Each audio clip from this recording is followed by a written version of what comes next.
Our next video is by Andrew Bliss, and I love this one. He's got some fantastic tips and tricks. Andrew Bliss is the founder of the Adventurous Mailbox.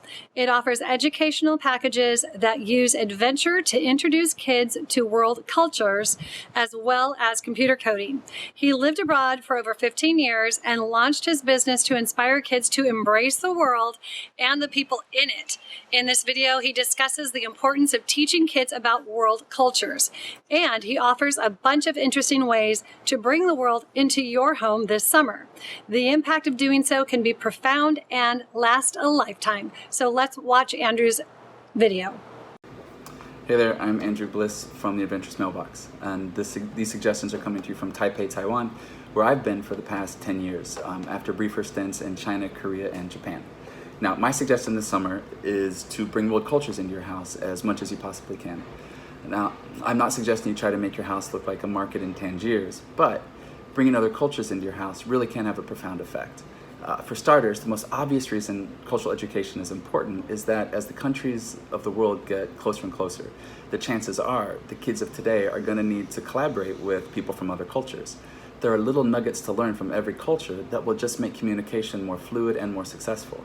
Also, if kids can develop the ability to learn about and truly understand other cultures and to see things from entirely different perspectives, they will have a major leg up in the future with much more opportunity available to them.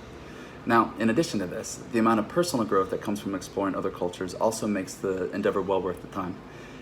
We all want to be happy. We all want our kids to be happy. We all want them to grow up and to be happy, contented adults. But as adults, we know that that happiness and contentment are not easily acquired. We all get into ruts. We get into ruts at work. We get into cultural ruts where the only new inspiration comes from Netflix. Even if we succeed by having a healthy family and a good job, again, it's just being a happy person isn't always easy sometimes.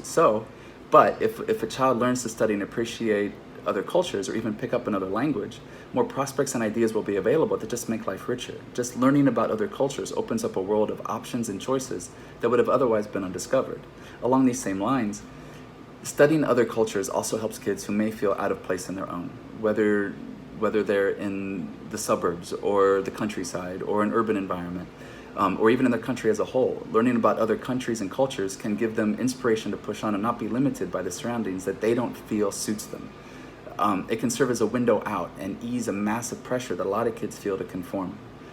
Moreover, learning about other cultures also helps kids develop another key skill, which is empathy. When kids are able to see the world through another person's eyes and respect their perspective, this lays the foundation for becoming a kind, compassionate, and open-minded adult. So, how then do you bring the world into your home?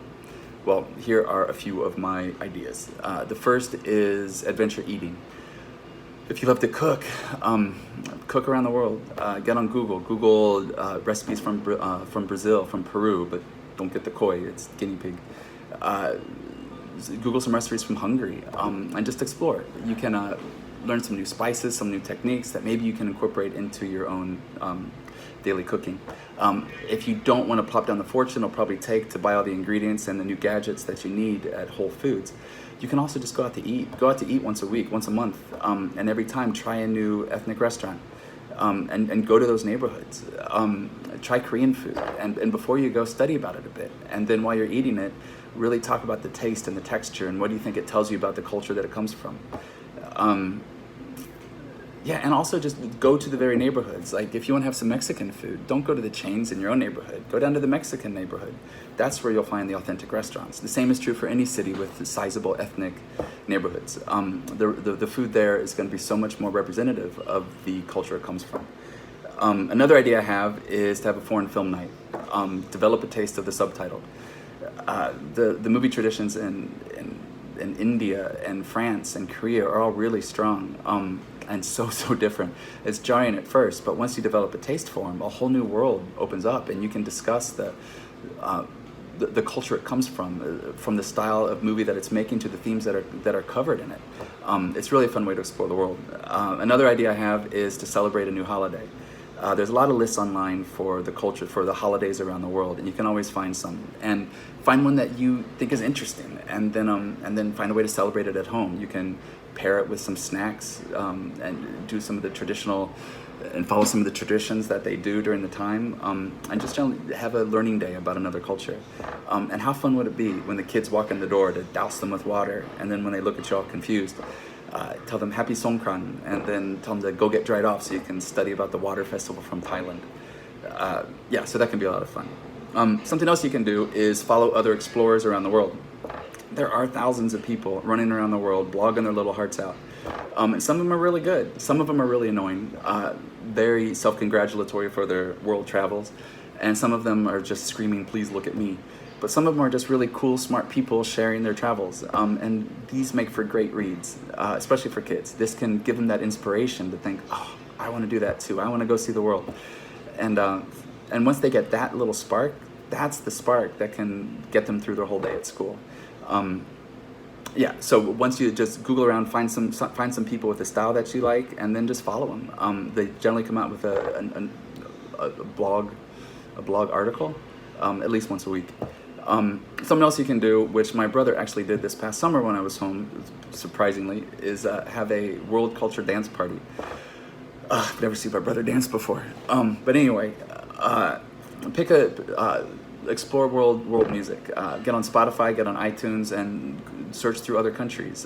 Sure, try France and Brazil, but also go to Bangladesh, go to Tanzania, and try to find a new rhythm, a new beat that you think really resonates with your family. Just dance to it. Talk about the difference. Talk about how it makes you feel. Talk about the culture that it comes from. Even deeper, you could also learn a new language this summer with your kids. Of course you can't be fluent in the summer, but you could pick up a few phrases every week, have your own little secret language while you're out to dinner. It'd be kind of fun. And seriously, learning other languages, you can learn so much about other cultures. Just strange grammar structures will tell you strange logic structures from other cultures. You'll find words and phrases that just have no direct translation into English. It's real, and also it prepares kids for the future in such a great way. I mean, I cannot stress enough how great it is, how important it is to encourage your kids to speak other languages. I'm sorry. Something else you can do is attend festivals. Now, I'm from Cincinnati, Ohio, and we didn't have lots. We had a good Irish festival, of course, a good German festival, but we didn't have a lot from around the world.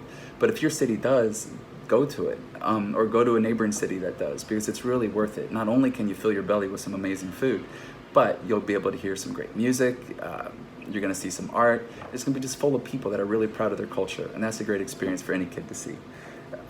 Now, something else you can do, this is the big one, probably not for this summer, but maybe you can get to work on it for next summer, is to host an exchange student. Not only are lifetime friendships made, but your own life will feel richer for the experience, and there's really no better way to bring in world cultures into your home in such a rich and dynamic way, and lives will change on both sides of it. And it's just a really beautiful experience from the people I've talked to that have done it. Now, all in all, learning about other cultures can be an adventure and an exploration. And what's better about it is it's not just from books. It's using all the senses. You're tasting it, you're touching it, you're listening to it, you're singing it, you're dancing it. It's a much more dynamic way to learn it. And it's a good way to start the kiddos and to start their growth into young world citizens as well. And it's also a good reminder for them that education doesn't necessarily come from books all the time, but can also come from experience. Some great adventurous experience. So that's it. I've babbled for quite a while now. So I hope you all have a great summer and that it is full of adventure. Bye-bye. That was fantastic. Thank you so much, Andrew. New experiences, new food, new travel turns on the brain and helps it learn in new creative ways. So that was a fantastic video and some great tips and tricks from Andrew. So thank you for joining us today. Be sure to comment and post some pictures. If you try to do some cooking, post some pictures or videos of you making some new dishes, or if you've traveled anywhere exciting, go ahead and share some pictures if you like. Let us know how his tips are helping you through the summer. And remember to use the hashtag #SmarterThisSummer and forward, comment, and we look forward to seeing your posts. Thank you for joining us. I'm Liz Weaver, and we'll see you in the next video. And if nobody's told you yet today, you are an amazing parent. Thank you for embracing your child's brilliance and helping unleash their potential. I'm Liz Weaver, and I'll see you in the next video.